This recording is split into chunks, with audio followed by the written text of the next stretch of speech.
Kalau mau jelas berita ini harusnya beliau ini kan seorang menteri, Menko, pasti ada juru bicaranya. Kalau dia di rumah sakit, ada humas rumah sakit. Presiden. Ya Menko Polhukam juga posisikan nggak biasa kan dia rajin, nggak ada apa-apa kan langsung diinformasiin. Ya, contoh seperti kemarin masalah SIL diinformasikan. Kalau itu pemberitaan, siapa yang berhak dan siapa yang berkewajiban untuk menyampaikan berita-berita itu? Menko-nya kan ada humasnya. Kepala Biro Hukum, Kepala Biro Humas. Belum, saya sampai detik ini saya belum mendengar pejabat negara sakit itu ada yang besuk ya. Ada besuk. Gitu. Pasti ada yang besuk lah. Pasti ya. Kok nggak ada beritanya? Ya mungkin nggak diberitakan.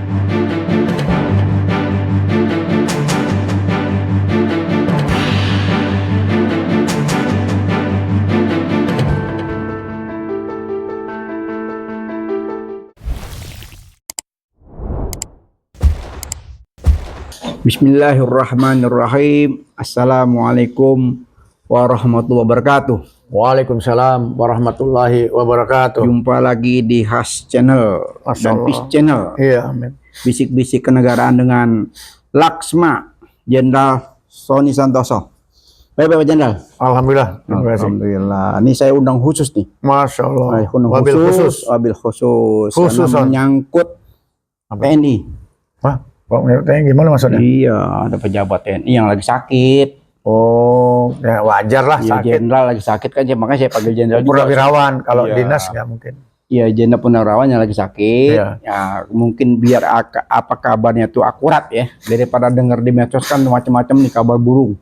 Kabar begini, ada yang bilang begini, ada yang begini. Lebih baik saya langsung ke Pak Sony aja. Oh, enggak, kok saya? Kenapa harus saya? Kan kebetulan kan kita lagi apa namanya ketemu. Oh, ketemu bertanya aja gitu ya. Bertanya sebaiknya seperti apa, karena ini menyangkut lazimnya. Iya, menyangkut apa namanya kabinet ya, menyangkut kabinet yang sedang berkuasa. Ada salah satu menteri yang banyak sekali jabatannya kondisi sakit, sehingga saya prihatin. Dalam arti begini, khawatir kabinet ini bisa goncang gitu. Nah, gimana menurut Pak Sony ini? Saya pikir hal yang itu kan udah fitrahnya manusia sakit, sakit.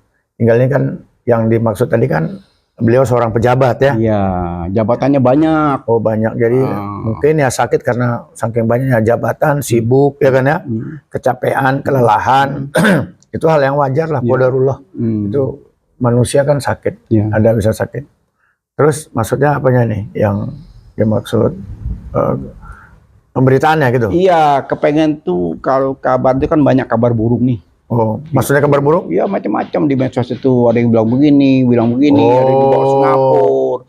Tadi pagi juga berita lain lagi, sekarang ada di katanya SPAD di ruang Kartika lantai 2. Itu sampai sekarang saya kepengen dapat kabar yang lebih akurat gitu. Iya, intinya bisik-bisik ini kan buat pencerahan. Oh iya, jadi kalau mau jelas berita ini harusnya beliau ini kan seorang menteri, Menko, pasti ada juru bicaranya.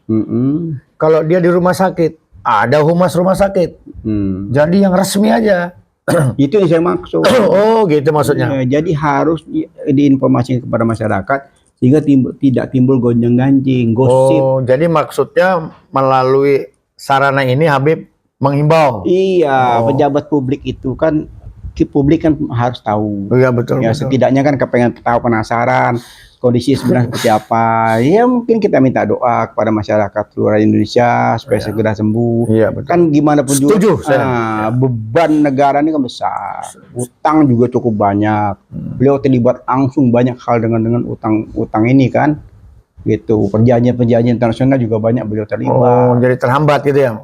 Itu yang dikhawatirkan. Apakah sudah ada solusinya atau belum, atau memang sakitnya memang cukup nanti makan waktu lama atau apa, itu kan perlu memang sakitnya udah berapa hari ya? Seminggu lewat udah hampir. 1 minggu berarti mungkin sekarang dari taraf penyembuhan. Ya kita berharap seperti itu. Tapi kekosongan jabatan ini kan setidaknya kan harus dipikirkan oleh presiden. Ya mungkin presiden kan udah menyiapkan itu ya. Tapi jangan mungkin dong. Yang pasti harus dia menyiapkan. Oh gitu. Dengan situasi kan dia tahu kadar sakitnya itu kan pasti yang namanya presiden. Ya Menko Polhukam juga posisikan nggak biasa kan dia rajin, nggak ada apa-apa kan langsung diinformasiin. Contoh seperti kemarin masalah Sil diinformasikan tersangka, akhirnya salah. Oh gitu ya. Mungkin dia takut salah kali. Jadi harus hati-hati. Ya kan ya? Bilang sakit atau udah sembuh, udah masuk kantor. Iya, kemarin kan dia ngomong tentang tersangkanya Sil itu kan. Ternyata dari KPK sendiri belum memberikan tersangkakan gitu. Ya. Baru masuk ke penyidikan gitu loh. Oh. Sampai banyak yang komen, oh, jangan-jangan Pak Mahfud ini jadi jubirnya KPK. Diprotes oleh masyarakat banyak. Prasangka jadi timbulnya karena Itu yang karena ketidakjelasan tadi itu ya. Ketidakjelasan. Nah itu kalau bisa kan dihindari, Ya. sehingga pemerintahan di jalannya kan cakep gitu loh. Kan Memang tinggal sedikit lagi nih mau pemilu. Habib kan selalu bilang kalau yang bukan haknya jangan dipegang. Itu yang saya maksud. Nah sekarang orang yang betul-betul berkompeten menjelaskan itu kan hanya rumah sakit Ya. yang merawat, ya kan? Bukan jubir. Yang menanganin ya. Iya dong, kan rumah sakit SPAD. Iya. Kan sudah jelas. Kepala rumah sakitnya gitu ya. Ya siapapun lah. Tapi pejabat rumah sakit gitu maksudnya. Ternyata siapa? Saya tahu dari pemerintah. Pemerintah ini CQ katakan dari Seknek. Menkominfo. Ya. Oh. Enggak, itu bukan Menkominfo terusnya. Kan informasi. Enggak, lain dia. Oh, lain lagi ya? Urusan IT itu. IT. Oh, IT, ada cyber segala macam apa itu dia. Kan ini pemberitaan. Dulu kalau Menteri Penerangan dulu benar, Menteri Penerangan ada apa dia menyampaikan. Kalau Menkominfo sekarang enggak ke situ. Tugasnya malah Oke, kalau gitu urusan kita WA segala macam apa, urusan udara segala macam apa, frekuensi. Nah, frekuensi channel-channel itu urusannya dia. Menkominfo. Iya. Oh, yang berurusan dengan pemasukan. Segala macam ya kalau BTS kemarin tuh yang rame. Nah, itu tugasnya dia tuh. Bukan pemberitaan gini ya? Bukan. Gitu ada yang apa namanya hoax segala macam ya. apa itu tugasnya dia. Ini kira-kira beritanya hoax gak nih? Ini yang saya kepengen tahu. Makanya Pak Jenderal saya minta. Ya, saya pikir gini aja kita sambil kita ya menikmati panasnya suasana sana. Mudah-mudahan nih 2 hari ke depan ini jelas beritanya. Gitu. Lama amat sih nunggu 2 hari. Mungkin 2 jam nanti. Gitu. Sudah kan udah seminggu lebih. Ya pasti ada kejelasan. Iya. Enggak, saya cuma menghimbau dalam forum ini, peace ini kan kita selalu punya damai. Betul. Tidak ada punya niat memprovokasi. Kepengennya damai sehingga begitu rame di medsos saya merasa terusik. Terusik harus ngomong gitu loh. Oh, gitu. Terusik aja ya. Iya, kenapa? Informasi yang tidak jelas ini kan membuat kegaduhan, simpang siur gitu. Simpang siur, kegaduhan ini tidak bagus di lagi saat-saat kita mau menjelang pilpres. Oh, jadi gini, kita himbau ke depan berapa saat ini ya kan ya, yang berhak menyampaikan. Yang paling cakep presiden. Presiden itu sahabat dekatnya. Bukan salah sahabat, ketentuannya harus siapa? Iya. Dia satu sahabat, kedua pejabatannya kan banyak di situ. Nah, setidaknya presiden itu menyampaikan mondok yang fungsi aja, jangan yang fungsi apa nih yang harus menyampaikan. Pertama, kalau dia siapapun lah minimal yang berhak dari rumah sakit. Ya, nah, kalau dari rumah sakit belum mau, mungkin di rumah sakit minta izin dulu karena ini pejabat penting kan, minta izin dulu ke istana, boleh nggak diinformasikan kepada masyarakat. Kalau saran saya sebagai ketua LSMP, sebaiknya semakin cepat diinformasikan kepada masyarakat makin baik. Saya juga begitu, makin ada kejelasan. Nah, itu dia Pak Jenderal harus sebagai Pati TNI ini walaupun berapa kan masih kita perhatian masih ada kaitannya kan. Maksud saya begini, kalau itu pemberitaan, siapa yang berhak dan siapa yang berkewajiban untuk menyampaikan berita-berita itu. Nah, tentunya kalau dia dinyatakan sakit, pihak rumah sakit, ya kan, dokter yang berkepentingan. Juga, Pak. Kalau dia pejabat negara, beda. Kok beda gimana? Belum tentu. Rumah sakit tidak semudah itu mengumumkan. Nggak boleh. Harus persetujuan dulu. Ya, silakan. Karena ini pejabat negara. Dia pejabat publik. Pejabat negara, pejabat publik. Publik harus tahu. Karena pejabat negara dan pejabat publik itu digaji oleh duitnya rakyat. Oh gitu. Gitu kan yang dimaksud dengan pejabat publik. Oh gitu. Jadi publik harus tahu. Publik harus tahu. Iya. Ini kita kagak tahu nih, bingung nih. Iya, kita nggak, baru denger aja, kita kan nggak tahu. Iya, pengen tekan ada satu kepastian apa yang kondisi. Sekarang saya tanya, yang Habib tahu tentang berita itu bagaimana?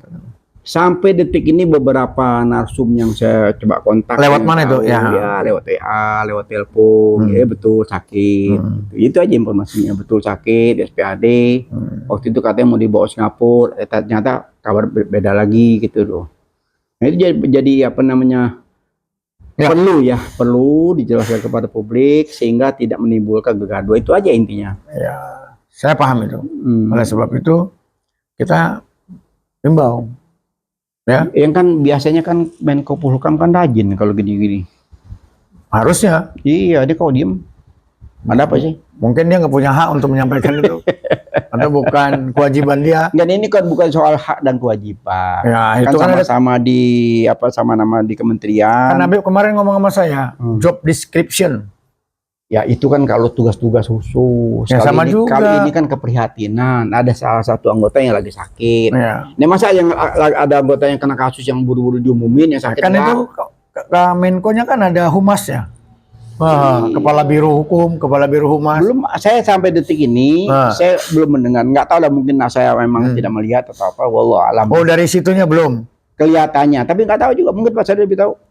Belum ada berita resmi? Nah sama dong kita. Ya, sama, baru lewat medsos. 11-12. Iya, lewat apa yang dimana gambarnya lagi terbaring di rumah sakit, ya kan? Terus ada yang menyampaikan dalam keadaan sudah membaik. Ya tadi juga ada semacam informasi dari apa namanya salah satu menteri ya. Nah, itu dia diwawancara wartawan, dia bilang kondisi dalam keadaan memang di rumah sakit, dalam kondisi pemulihan gitu. Istirahat total. Tapi saya pengen tahu nih, apa penyakitnya kan dia nggak jelasin, hanya masih di rumah sakit dalam kondisi pemulihan, itu aja. Mohon doanya gitu aja. Ya, jadi kita doain. Kabarnya cuma sedikit gitu loh.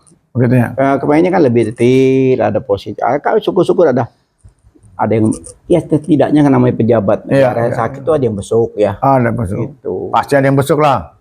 Pasti ya. Ya. Oh, nggak ada beritanya? Ya mungkin nggak diberitakan. Kan ada yang ini perlu diberitakan, ini tidak. Gitu.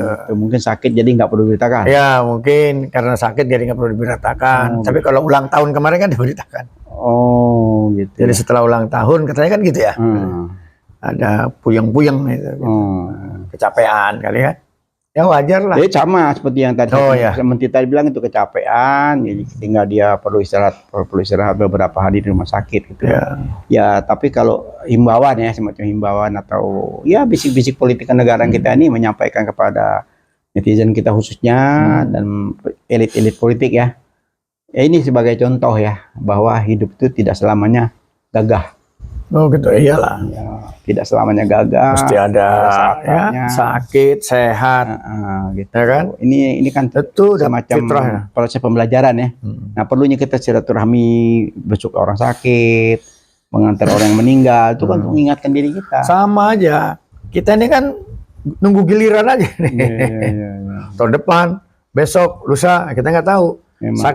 Sakit nggak pernah diundang, perginya juga nggak pernah diantar. Nah, kemarin Pak Sony ini ngomong soal sakit ya, masih dari keluarga saya juga, belum lama suaminya meninggal. Ya, innalillahi. Belum sampai 40 hari ini istrinya nyusul. Ya. Begitu suaminya meninggal, nggak berapa lama istrinya sakit, istri pun sudah nggak mau makan, dirawat di rumah sakit, kurang lebih lama, lumayan lama. Cinta tapi istri. belum sampai 40 hari meninggal. Karena sudah nggak mau makan, nggak mau apa, ya anak-anaknya bingung mau diapain. Dia dirawat atau di rumah sakit. Hari ini meninggal tadi. Itu contoh ya. Jadi memang takdir. Ya, ajal itu menanti ya. Jadi kita gitu. Dan makanya kita harus selalu gini, bukan himbauan ya. Mungkin semua orang juga punya. Kita harus selalu berbuat baik dan yang terbaik untuk sesama. Iya. Nggak boleh angkuh, karena Habib yang ngajarin saya. Itu hasad itu nggak boleh. Iri. Dengki, hasad, dendam apalagi ya. Sombong, serakah. Itu yang penyakitnya. Jangan, mudah-mudahan. Karena sakit itu, Bib, yang orang Kebayoran kemarin ngomong tuh, yang dagang uli. Bib, inget aja. Iya kan, Bib, sakit gak pernah diundang, ya nggak? Dia pergi gak pernah apa?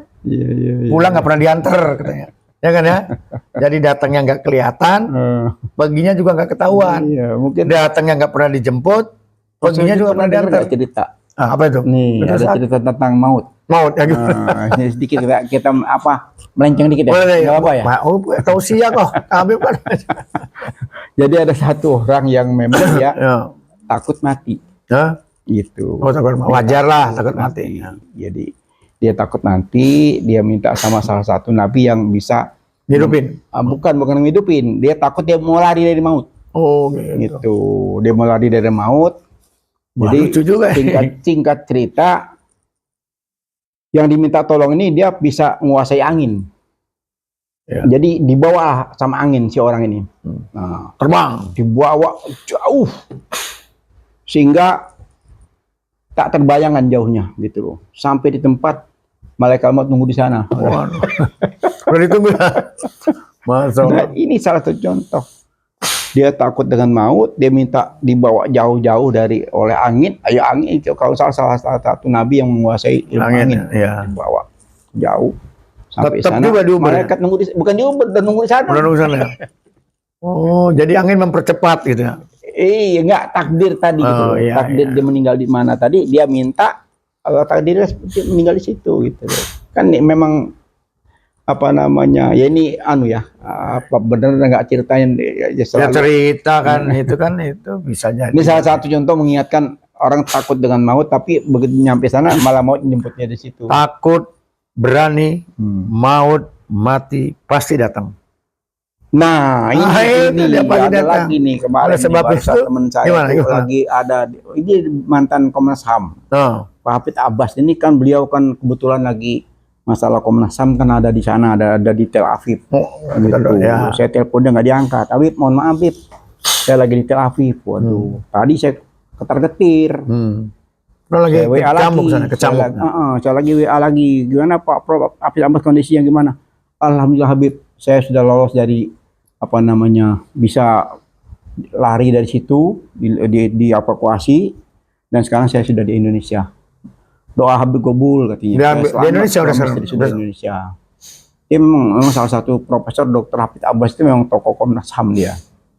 Gitu. Nah, itu dia ya ini namanya Allah makasih keselamatan. Padahal kan kalau kita lihat serangan yang di itu kan luar biasa kan, banyak korban. Itu. Tapi ada yang hebat Pak. Gaza aja begitu hebat bisa rontok ya. Mungkin pasiennya tahu tuh. Lihat ya jadi gini. Tidak ada yang mati buat hati yang hidup. Ketika hati kita hidup dan suci untuk memikirkan kehidupan kita, yang punya kehidupan, yang maha punya kehidupan, mendengar. Ini orang perlu diselamatkan. Itu saya dari sampai terharu juga. Alhamdulillah Beb, saya udah di tanah air. Kita dievakuasi lewat lewat jalur tikus bisa terbang kembali ke Indonesia. Itulah jalan Allah. Begitu sulitnya situasi di sana di Israel, tapi dia bisa lolos. Karena memang orang baik. Nah, itu dia. Orang baik. Jadi selalu berbuat Abbas baik. itu waduh, orang Masya Allah. Ada dua itu kan yang Habib ajarin saya. Ada orang yang bandel tapi tetap dapat rezeki baik terus. Nah, itu dipertontonkan juga kepada kita. Ada orang yang baik, memang benar-benar baik, dikasih juga kebaikan, kemudahan. Tapi ada orang yang baik diperlihatkan selalu tidak, orang bilang tidak dengan kebaikan. Tapi dia selalu berbuat baik. Oleh sebab itu kita harus selalu berbuat baik, walaupun dikasih qadarullahnya yang tidak baik kepada kita. Karena itulah takdir tadi kan gitu yang Habib bilang. Takdir ya. Qadar ya. Qadar ya. Jadi kalau yang sakit ya kita sebagai yang pernah kita kenal sebagai pejabat, mudah-mudahan cepat disembuhkan. Ini mungkin Pak Sony pernah di Menko Polhukam ya? Ya pernah lah. Ya kejadian dari sana. Mungkin masih banyak sahabat-sahabat di sana. Apa himbauan Pak Sony terhadap tentang sakitnya LBP ini? Ya segera. Pertama harus berobat kepada ahlinya. Sudah rumah sakit. Iya. Ya oleh sebab itu setelah di rumah sakit tentunya kan ada nasihat dokter. Ngomong-ngomong Pak Sony kan pernah jadi bawahan beliau kan? Ya pernah, baik beliau. Ya, iya, saya jadi ingat sekarang nih waktu di eranya beliau terakhir ya.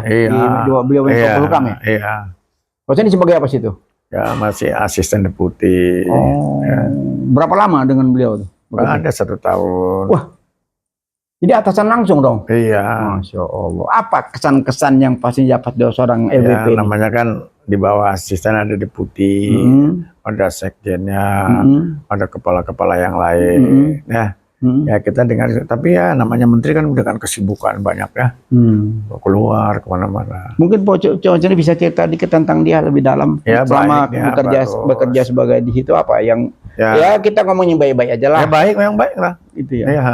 Memang cerdas. Ya begitu menurut orang kan. Cuman kan dia kan banyak pegang Menko Polhukam, terus Menteri Investasi lah apa ya, mungkin ya dengan kesibukan itu kan. Ya bagi-bagilah. Oh gitu. Bagi-bagi pikiran. Jadi kalau gitu memang kemampuannya di atas rata-rata ya? Itu ya saya nggak tahu. Ya, saya nggak pernah ukur itu. Oh gitu. Tapi yang nyatanya dia setidaknya kan kalau Pak Soni pernah di satu wadah kan tahu dong. Kita nggak usah berandai-andai. Apa yang kita lihat, yang kita nikmati, apa yang kita rasakan, bagaimana menurut Habib, bagaimana menurut saya, mungkin ada perbedaan di situ. Oh gitu. Kan nggak tahu. Menurut saya terlampau banyak beban. Nah mungkin itu juga yang dibutuhkan saya. Ya. Jadi bebannya kerjanya itu terlampau besar. Harus dikurangin ya. Terlampau banyak. Ya namanya kapasitas manusia ya. Iya. Manusia ini kan ada batasan kan. Ya, kalau sudah terlampau banyak, terlampau berat, ya pasti nggak mampu. Setuju aja, saya setuju itu. Iya. Jadi jangan terlalu banyak. Iya. Jadi fokus misalnya satu. Apalagi sudah usia senja ya, itu dengan beban yang begitu besar ya pasti. Tapi beliau masih sehat. Masih sehat. Betul sehat. Sehat-sehatnya orang kalau beban terlampau besar dan banyak contoh-contoh lainnya yang kita lihat kan. Tiba-tiba dengan kesibukannya jatuh sakit. Kan ada orang seneng kalau dikasih banyak jabatan. Tapi ada juga yang nolak. Kalau saya lihatin dia bukan seneng. Mau nggak mau. Harusnya nolak ya. Kalau nggak kepegang ya. Memang apa namanya dibutuhkannya. Sebab kemarin yang kepala sekolah yang tempat Habib itu, ya kan? Dia kepala sekolah. Terus di salah satu dia ketua yayasan, ya kan? Terus dia suruh ngajar. Kalau itu sih ringan masih ringan. Ya, tapi dia aja nolak tuh. Dia bilang capek, dia bilang. Oh gitu. Dia ngurusin yayasan yang satu, ya kan ya. Sementara dia jadi guru di sekolah. Ya setidaknya kan di usia-usia di atas 70 itu kan sudah nggak bisa lagi diporsir ya. Pakai doping apapun ya nggak mungkin lagi kan. Tapi Habib kemarin Habib aja udah 72 kemana-mana. Masih sehat juga. Saya masih 66. Berapa? 60. Oh, belum 70 belum. Oh, 70. Kita kan 11-12. Oh, iya, tapi masih lincah aja. Alhamdulillah, ini gara-gara semangat. Oh, semangat ya. Nah, mungkin semangat itu perubahan. Oh. Semangat perubahan kita sampai mental kemana? Bukan mental, sampai kita kemana-mana kan? Iya, ya itulah semangat perubahan. Ya. Berarti merubah yang sakit jadi sehat. Iya, ya, gitu. Karena semakin usia tua, kalau kita tidak produktif, nanti loyo. Oh. Tapi jangan overproduktif juga, Bib, ya. Betul. Sesuai kemampuan, Bib. Ya, podcast satu hari saya bisa 4 kali 5 kali. Wah, itu kan nggak macul ya. Kuat bisa. Kan yang mau duduk gini doang. Ya. Ini yang bermain kan di kepala kan. Tapi kadang capek juga sih. Ya kan kudu minum, kudu makan gitu kan ya. Harus cukup istirahat juga, jangan memikirkan ini terus larut-larut. Nah, mungkin Pak Soni punya ada kesan-kesan yang istimewa. Ya, selama dibawa dengan beliau. Apa kira-kira kesan yang paling menarik? Saya nggak ada yang diungkapkan di publik ini. Nggak ada yang buat saya nggak ada. Selama 1 tahun itu bukan waktu yang pendek, Pak. Setidaknya ada satu event atau agenda apa yang betul-betul Pak Soni merasakan, wah. Gitu. Waktu itu belum ada yang ini kan beliau baru di sana juga kan, saya juga baru. Habis gantiin Pak Tejo itu ya? Iya, nggak begitu kesan-kesan amat. Habis ganti Jenderal Pak Tejo, beliau masuk, udah lama pindah lagi. Nggak ada kesan-kesannya apa ya? Gitu. Ya berjalan sesuai aturan aja. Iya. Jadi nggak ada kesan-kesan khusus ya? Belum ya? Belum. Atau emang belum, kebetulan nggak ada? Nggak ada, belum ada. Oh, belum ada. Pada waktu itu. Iya. Ya kan, belum ada. Saya penasaran, pengen tahu nih apa gitu. Belum ada pada waktu itu. Masih, ya kan? Beliau juga baru menerima estafeta itu kan ya. Kesininya kan baru banyak persoalan. Oh, nambah ya? Iya. Semakin banyak tugas, itu makin investasi segala macam. Itu dia baru ada beban banyak. Iya. Menteri Maritim, Menko Maritim, Ya. Menteri Waktu di Polhukam mungkin masih waktu kondisi masih Menko aja, nggak terlalu ribet ya. Menko, tapi kan membawahi beberapa kementerian, artinya itu yang koordinasi sama Polhukam kan, ya itu tadi hukum, ya kan, TNI Polri, Ya. yang berkaitan dengan Nah, hukum dan ngomong-ngomong TNI Polri ini kan sebentar lagi kan pemilu nih. ya Saya lihat di mana-mana ada baliho netral, TNI wajib netral. harus wajib ya. Kemarin diucapkan juga oleh Panglima bahwa sudah diinstruksikan di seluruh Kodam. Gitu. Saya lihat sendiri betul ada tuh. Ada ya. Jadi TNI harus netral. Ya. Nah kira-kira menurut Pak Jenderal gimana? Harus netral, wajib. Bisa nggak? Bisa. Kalau Yakin? nggak, ya yakin, harus yakin kita. Oh gitu ya. Kalau dia tidak netral kan nanti rakyat. Oh. TNI ada karena rakyat. Jadi TNI besar karena rakyat. Iya. Karena rakyat. Jadi rakyat harus mencintai TNI. Begitu juga TNI harus mencintai rakyatnya. Tapi kalau lihat akhir-akhir ini banyak macam-macam kejadian gimana Pak? Ya itu kan namanya juga dalam tugas ya. Oknum. Ya mungkin ada kesalahan sedikit-sedikit lah. Jadi cepat dikasih tahu. Iya. Ya kan, jangan sampai satu di Republik ini, satu jangan menyakiti rakyat. Iya. Dari yang kecil menyakiti satu, menyakiti rakyat. Jadi kecil, 2 kecil, 3 kecil, 4 kecil, 5 kecil, jadi 5 orang nekat. Oh. Itu rakyat itu. Oh gitu ya. Ya, ini yang harus kita hindari. 1 orang takut, tambah 2, tambah 1 orang takut, jadi 2 orang nekat. Itu rumusnya tuh ya? Iya begitulah kira-kira. Jadi kita jangan melayani, jangan menciptakan, ya kan ya, hal-hal yang buruk terhadap orang-orang yang takut kepada kita. Oh. Orang yang takut ini satu kita harus ayomin dulu. Karena nanti kalau kita tekan lagi yang takut ini jadi 2 orang takut, tambah 2 orang takut jadi 4 orang nekat. Itu yang kita harus cegah. Iya. Ya. Itu harus perhatikan ya. Nah, ini bangsa Indonesia ini. Nah, ada itu kalau di mana di Kodam-kodam tulisannya patah tumbuh hilang berganti. Hilang berganti. Hilang 1 tumbuh 1000. Tumbuh 1000. ini semboyan-semboyan itu kadang-kadang sepele tapi itu melekat kepada rakyat. Dan itulah bangsa Indonesia. Yang terdiri dari bersuku-suku. Ratusan sukunya, begitu juga bahasanya. Ya, dia kalau udah bersatu nih, wah. Ngomong-ngomong bersatu, saya lihat sekarang nih luar biasa ya. Nanti dia bersatu pasti dia. Pasukan apa mendukung Amin ini luar biasa ya. Ya itu ya kelihatan ya di situ ya. Tapi juga yang biasalah dalam pemilu kan ada senang, ada tidak. Apa istilahnya pro kontra. Pro dan kontra. Ya kan ya. Tapi mudah-mudahan terhindar dari NPWP. Nomor piro, wani piro. Jangan lagi, udah cerdas. Ya kan ya, udah cerdas. Oh gitu ya. Iya, udah cerdas. Ada yang masih itu kemarin yang Habib ngasih tahu sama saya itu ada bagi-bagi sembako, ya itu lagi kaya itu. Ya kan ya? Yang menyedihkan bagi-bagi duit tuh, kasih duit gini itu pembodohan itu namanya. Pembodohan. Iya. Ya, padahal amanat undang-undang, ya kan ya, Republik ini didirikan, ya kan, pertama untuk melindungi segenap tumpah darahnya. Coba lihat di pembukaan dan ya kan? Iya betul. Mencerdaskan kehidupan bangsa. Iya. Meningkatkan kesejahteraan rakyatnya. Gitu ya. Baru ikut melaksanakan ketertiban dunia berdasarkan perdamaian abadi di Republik sendiri dan keadilan sosial. Kita udah capai itu, Bu. Itu tugasnya pemimpin yang diamanatin oleh rakyatnya. Jelas kan? Sederhana amanat undang-undang itu. Jadi kalau ada pemimpin yang keluar dari koridor itu, tidak layak jadi pemimpin.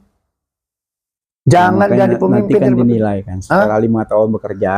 Harusnya penilaian itu nggak harus nunggu akhir 5 tahun. Enggak. Ya, tiap saat. Ya kan? Bagi rapat berapa bulan sekali? 3 bulan. 3 3 bulan nilai, evaluasi. Siapa yang nilai? Hah? Siapa? Kan ada kalau dinerapkan. Siapa aja pejabat dinilai. Oh gitu. Kan ada pemeriksa. Oh gitu. Itu BPK. Oh situ. Ya, fungsinya jalan nggak? Kan gitu, tiap 3 bulan. Kalau enggak, mahasiswa 1 semester Oh. evaluasi. Apalagi UN, ujian nasional. Oke. UAS, ujian semester. UAS, ujian akhir semester. Ice meter ya. Semua itu orang-orang hebat-hebat itu. Kalau saya ingat kalau ngomong UAS itu ingatnya Ustadz Abu Somad. Ya macam-macam, ada yang dipelesetin, ada gitu macam. Nggak boleh. Ya, jangan selalu menjelek-jelekan nama saudaramu. Nah, hati-hati. Nggak boleh. Iya.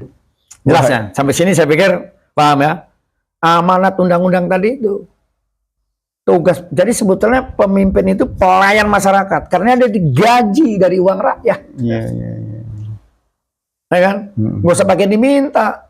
Jadi misalnya ini Habib kemarin, itu lurah itu baik, kita dapat sumbangan. Kan Habib ngomong itu mah bukan duit lurahnya, itu duit negara melalui lurah. Lurah lewat gitu ya. Lewat situ, ini bang, lurahnya baik, nyumbang rakyatnya. Ya bohong lah gitu. Memang kok punya duit ya banyak segitu. Duit negara dari rakyat untuk rakyat. Kembali ke rakyat ya. Ini yang keliru. Tapi sekarang gimana, Beb? Salah nggak saya? Kalau saya tolong perbaiki saya bingung. Oh bingung. Nggak, saya nyampein ini salah nggak? Iya, saya bingung sekarang rakyat banyak menderita, sementara elit politik berpesta pora. Mungkin nasibnya lagi menderita dia. Iya, kalian lihat kemarin dengan kita melihat diri ke bawah dia kayak apa penderitaan rakyat, sementara di atas elit politik mereka kan berpesta tadi saya pora. sampaikan bahwa pemimpin kita itu adalah sesungguhnya pelayan masyarakat, yang diamanati untuk melayani masyarakat. Dari mulai RT, rukun tetangga, kan udah dapat ya, rukun warga, kepala desa, kelurahan, kecamatan, kabupaten, bupati, terus naik ke atas, terus naik ke gubernur, terus naik ke menteri, naik ke presiden. Itu semua amanat. Amanat ya. Dari rakyat. Mereka pejabat-pejabat digaji dari uang rakyat. Oleh sebab itu, jadilah pelayan yang amanah untuk rakyat. Itu harapan rakyat. Harapan rakyat harapan gitu. doang. Iya, harapan. Masih harapan. Ya, terserah itu. Ya, mesti ada loh. Kita harus jangan putus asa. Oh gitu ya. Nggak boleh. Optimis. Yakin pasti akan datang itu kebaikan. Oh gitu ya. Kalau niatnya kita memang baik. Selama ini saya masih merasa harapan doang. Enggak, pasti datang. Ada nanti. Nanti tunggu waktunya. Lama pasti nih. Ya, kalau nggak jangan buru-buru, namanya juga proses. Oh gitu ya. Kalau mau cepat-cepat ya sama, memang nggak semudah numplekin begitu. Oh gitu ya. Jadi kudu sabar. Bisa. Kudu sabar. Iya. Sabar terus. Tapi mesti ada, mesti dia akan datang. Oh gitu ya. Pasti dia. Jadi kalau memang kita kembali lagi ke jalan agama, pasti kebaikan sabirin ya. Innallaha ma'as sabirin. Jadi nggak usah disebut-sebut. Hilang kesabaran saya. Iya. Salah ya. Tunggu aja. Ketika kita ngomong hilang kesabaran saya, di situ hilang rezeki kita. Padahal itu udah mau datang. Tenang aja, kita lihat senyumnya. Dan itu pasti datang. Bisik-bisik kenegaraan ini kita akhiri dengan innallaha ma'as-sabirin. Jadi sesungguhnya orang-orang yang bersabar itulah akan mendapatkan keberuntungan dan kebahagiaan. Dari yang punya kebahagiaan. Yang punya kekuasaan. Kebahagiaan. Dan kekuasaan. Iya, siapa itu? Hanya satu. Iya itu. Jadi saya aja kan Nabi yang ngajarin. Jangan minta sama saya. Gitu. Minta kepada yang punya. Kita lanjut lagi dengan episode yang lebih menarik lagi tentang politik terkini. Ini menarik ini. Kalau tadi tentang sakitnya sahabat antum, bekas bos ya. Bukan bekas bos. Bekas bos dong. Oh iya, mantan bos. Iya, namanya pernah satu wadah kan tuh, arti kan bos itu kan. Beliau sebagai Menko Polhukam, antum sebagai salah satu asdep situ kan. Iya, setahun lagi. Ya mudah-mudahan kita doakan biar segera sembuh. Karena tugas-tugasnya banyak yang belum bisa diselesaikan dengan yang belum terselesaikan. Harus gimana pun juga itu harus selesai. Karena jangan jadi beban negara. Iya. Ya, kalau terkatung-katung jadi beban negara. Ini maksudnya. Iya. Nah, makasih Pak Jenderal nih waktunya. Mudah-mudahan kita bisa berpodcast terus. Amin. Mengisi hari-hari menjelang Pilpres ini ya. Iya, Jangan lupa nih tanggal 19. Oh, tanggal 19? Iya. Udah pasti tuh. Pendaftaran. Oh, pendaftaran ya. Kita antar. Baru rencana. Oh ya? Iya, nanti aja kita semua rencana. Oh, rencana. Nanti takdirnya tanggal 19 insya Allah ya. Amin. Baiklah. Yang ingin menyaksikan langsung pendaftaran calon presiden dan wakil presiden Anies Baswedan dan Gus Imin untuk menghadiri di KPU tanggal 19 Oktober 2023. Mudah-mudahan bermanfaat buat rakyat ya. Insya Allah.